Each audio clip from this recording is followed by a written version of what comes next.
Believe it or not, early morning wakes aren't something you just have to live with. In fact, it's not your baby's preference or a requirement, it's simply the current pattern that they are in. And the reason I'm telling you this is because there are actually some really simple things that you can do to change this pattern and get them to wake up at a much more reasonable time every morning. And I'm going to teach you how to do that in this video. Let's start with why the habit of early morning wakes often feels impossible to break. The problem is that once a baby wakes up between 4 or 5 in the morning, it is near impossible to get them to go back to sleep. And this is because of 3 factors. Firstly, when your baby has woken up in the early hours of the morning, they have presumably just had 8 to 10 hours of sleep, which means that their sleep pressure, which is one of the driving factors for sleep, is low. Also, in the early morning as the sun rises, a baby's melatonin level starts to drop.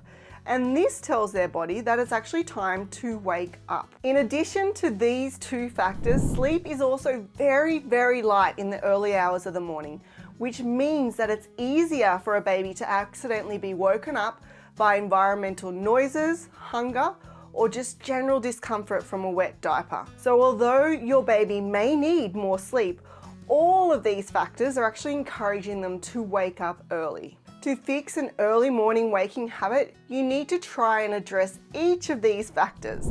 And the first way you do this is actually by following an age-appropriate schedule. Following an age-appropriate schedule will ensure that your baby is not sleeping too long during the day and therefore has enough sleep pressure to stay asleep for 10 to 12 hours at night. If your baby is not following an age-appropriate sleep schedule, they may be sleeping too much during the day, which in turn reduces the amount of nighttime sleep they actually need, which means that they're going to wake early. So for example, if your baby is 11 months of age, their total sleep requirement over 24 hours is generally 13 hours.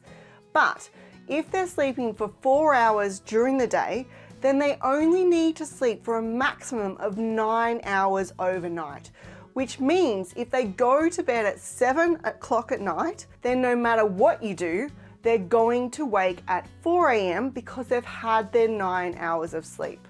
Ensuring that your baby is following an age-appropriate sleep schedule will mean that your baby has enough sleep pressure that they will sleep from 8 or 7 p.m. at night all the way till 6 in the morning. Now, to find out what is an age-appropriate sleep schedule for your baby, make sure you download the free New Parents Guide to Naps by clicking the link in the description box below. In addition to adopting an age-appropriate schedule, when your little one does wake in the early hours of the morning, it's really important that you actually treat it like it's a nighttime waking.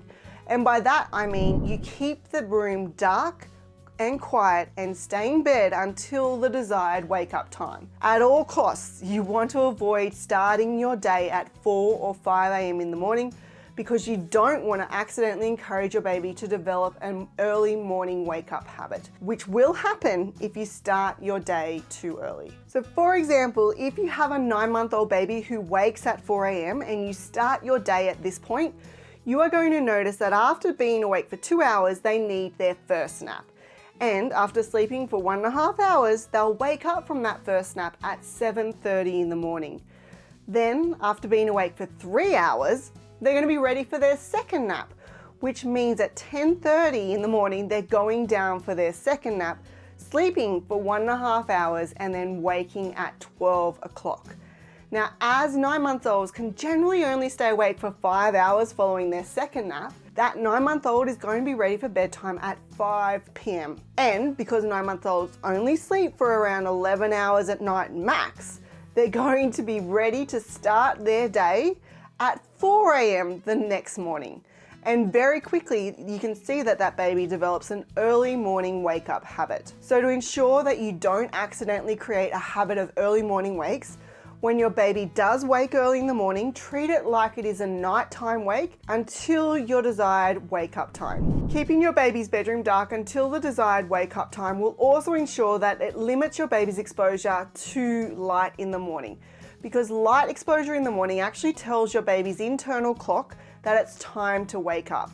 In fact, if your baby was to wake up at 4 or 5 in the morning and you actually opened up their blinds and turned on the lights, you are actually unintentionally resetting their circadian rhythm, and this will cause your baby to lock in that early wake up time. So to fix early morning wakes, make sure you keep your baby's bedroom dark by using blackout blinds and keeping night lights off until that desired wake up time. It is also really important to minimize household and neighborhood noises in the early morning hours, because we know that baby's sleep in those early morning hours is very, very light. And these household noises and neighborhood noises like that garbage truck rumbling down the street or birds chirping can easily wake a baby up at 4 or 5 in the morning, and then they're going to find it really difficult to go back to sleep. So to ensure your baby doesn't accidentally wake up due to these environmental noises, think about using a white noise machine to help mask these noises and prevent those early morning wakes. Now, since the maximum volume on white noise machines can actually exceed the recommended noise level for children and have the potential to lead to noise-induced hearing loss, it's really important that you minimize the risk by keeping the volume of the white noise machine below that maximum level and placing that white noise machine at least 6.5 feet or 200 centimeters away from your baby's sleep space. Another big factor to actually fixing early morning wakes is helping your baby learn to fall asleep independently. During the night, babies have multiple sleep cycles and partially wake up between each cycle. If they have learnt to fall asleep independently, they will simply fall back asleep between these sleep cycles. But if they rely on an adult to rock, feed, or hold them or replace a pacifier to fall back to sleep, then they are going to wake up fully between sleep cycles and then want your help to fall back to sleep. For babies who require an adult to fall back to sleep, they typically sleep well at the beginning part of the night because their sleep drive is high and their internal clock is telling them to go to sleep. However, as the night progresses, their sleep pressure dissipates and their internal clock switches from telling them to go to sleep to wake up.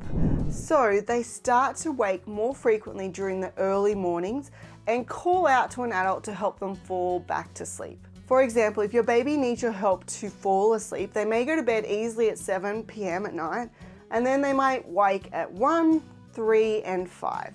Now, you may be able to convince your baby to go back to sleep when they wake at 1 and 3 a.m. because there's enough sleep pressure to fall back asleep. However, at 5 a.m., it's going to be impossible to convince them to go back to sleep because their sleep pressure is low as they've just had 10 hours of sleep and their body clock is telling them that it's time to wake up.